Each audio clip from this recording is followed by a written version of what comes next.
The reason for the commotion was a towering man who stood in the center of the stage, bare-chested and grinning like a lion who had already devoured his prey. His muscles bulged with unnatural size, each vein etched like lightning across stone. His name was Jack Titan Granger, an American strongman, world record holder for lifting cars and bending steel, now turned viral sensation. He flexed his enormous arms, and the crowd half cheered. Some laughed nervously.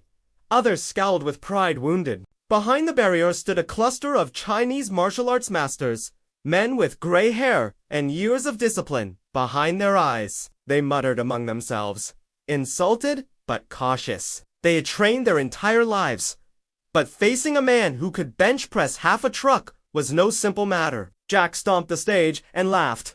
"I'll give any of you a chance. Come up here, show me your ancient wisdom, and I'll show you what real strength looks like." Several masters did step forward. One by one, they tried. One by one, they failed. Jack's style wasn't refined. He relied on brute force, grabbing, shoving, using his sheer weight like a hammer. A kung fu master attempted graceful strikes, but Jack absorbed the blows and slammed him to the ground. Another tried to sweep his legs, but Jack lifted him into the air and tossed him aside like a rag doll. The crowd gasped. Phones recorded everything. The video already streaming across the world. Headlines exploded online. American strongman humiliates kung fu masters in Shanghai. Children in the crowd stared wide-eyed. Some clapped, others cried. Among them was a small boy of 10, his face round and innocent, yet his eyes shining with something fierce. His name was Chun Ming. He clutched the hand of his grandfather, Master Chunwei, an old man with a long white beard and a back slightly bent with age. The elder's hand trembled not from fear, but from fury contained. "Grandfather," Ming whispered, his small voice lost beneath the roar of the crowd. "Why don't you fight him?" The old man's eyes softened. "Because it is not my place. He would not learn from my fists. He would only grow more arrogant." "Then who will stop him?" Ming asked, his little fists clenched tight. Master Chun looked down at his grandson, seeing in the boy not weakness, but a spark of something rare. He laid a hand on Ming's shoulder. "In time, perhaps you will." Ming's eyes widened. The thought seemed impossible. He was just a child, small and fragile, while the giant in the ring looked unstoppable. Yet deep in his heart, something stirred. On the stage, Jack Granger raised his arms in victory, his laughter echoing through the night. "See?" he bellowed. "Your kung fu is nothing.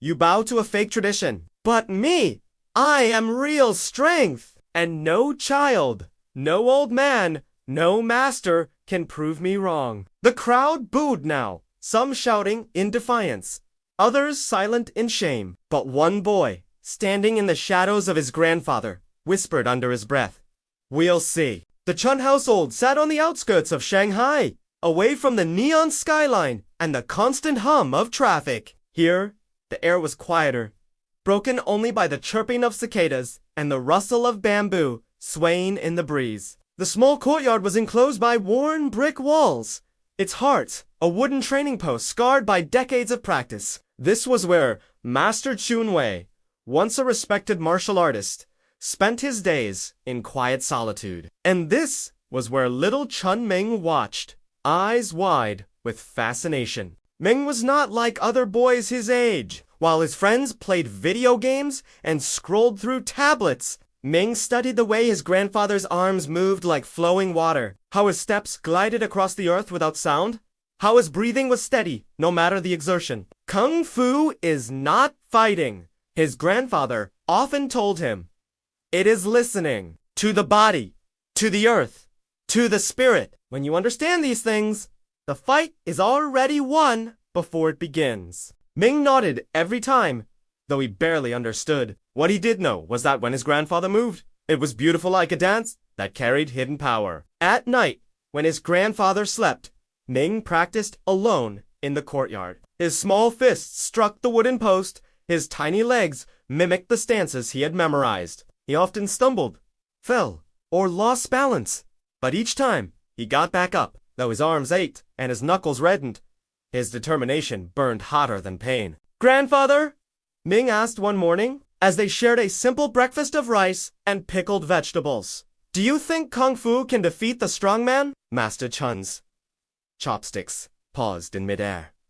His eyes, sharp even in age, narrowed thoughtfully. "Strength is like a storm," he said slowly. "Loud, destructive, quick to burn itself out. Kung Fu is like the mountain, silent, patient, unyielding.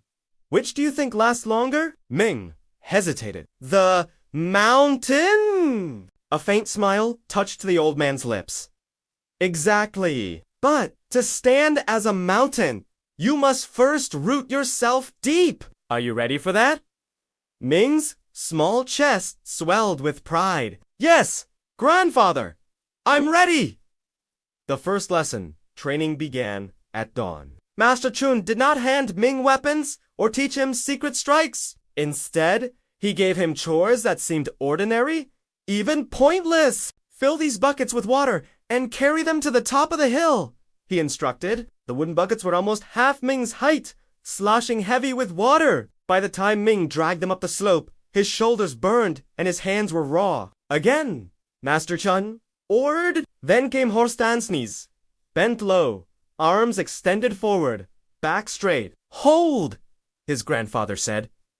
Minutes felt like hours. Ming's legs trembled. Sweat dripped down his nose, but he clenched his jaw and endured. At night, his grandfather made him stand in the courtyard, balancing a bowl of water on his head. "Stillness," he said. "When your body is still, your mind becomes sharp." Ming groaned. Sometimes pouted. Sometimes wanted to cry. But when his grandfather asked, "Do you wish to stop?" Ming always shook his head. "No, grandfather. I want to learn." The spark within weeks passed, and though Ming's body was small, it began to change. His steps grew steadier, his balance firmer. He no longer collapsed after a few minutes in horse stance. He carried water without spilling half of it. More importantly, something in his spirit shifted. He no longer saw training as suffering, but as a challenge each day, an opportunity to be better than yesterday. One evening, after hours of practice, Ming slumped to the ground, panting. His grandfather approached silently and placed a hand on his shoulder. "You have the heart of a warrior," Master Chun said softly. "Not because you wish to fight, but because you refuse to surrender." Ming's tired face lit up with pride. The rumors returned. Yet outside their courtyard, the world buzzed with a different energy. Jack Titan Granger had not left Shanghai after humiliating the masters. Instead, he challenged more schools, more teachers, breaking wooden staffs with his bare hands, tossing trained fighters into the dirt and laughing as he did. Videos flooded the internet. Titan crushes Kung Fu masters fall to American powerhouse. Children began mocking Kung Fu at school. Tourists scoffed at it as an outdated relic. Some martial arts schools even closed, unable to bear the shame. One afternoon, Ming overheard two older boys outside the courtyard gate. "Did you see that video? The strongman lifted two guys at once." One laughed. "Yeah, Kung Fu is useless. Just old people waving their arms around." Their words stung. That night, Ming trained harder than ever, his fists striking the wooden post until his knuckles bled. His grandfather watched in silence, then finally spoke. "Do not train to prove them wrong. Train to prove yourself right." Ming lowered his fists, his breathing ragged, but he understood, and deep inside, he made a silent vow. One day, he would face the Strongman, not just for himself, not even for his grandfather, but for Kung Fu, for the spirit of his people, and for everyone who still believed